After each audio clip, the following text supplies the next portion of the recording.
অল্প সময়ে তৈরি করার জন্য খুবই মজাদার ও চটজলদি কোনো রেসিপি খুঁজছেন? তবে এই স্ন্যাক্সটি হতে পারে আপনার জন্য একদমই পারফেক্ট।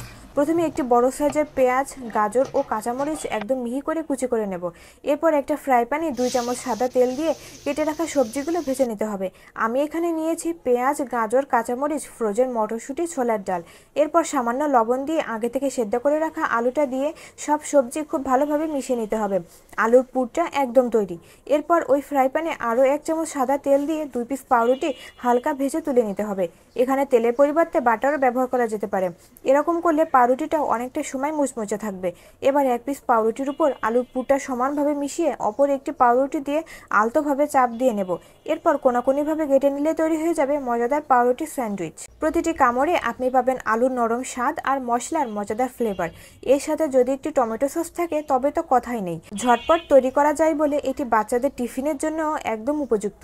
যখনই কিছু সহজ আর সুস্বাদু খাবারের প্রয়োজন পড়ে তখনই পটেটো স্যান্ডউইচ হতে পারে একদম সেরা পছন্দ। রেসিপিটি যদি ভালো লাগে তবে বাসায় অন্তত একবার ট্রাই করে দেখতে পারেন আর আমার সাথেও শেয়ার করবেন কেমন লাগলো খেতে। সবাইকে ধন্যবাদ।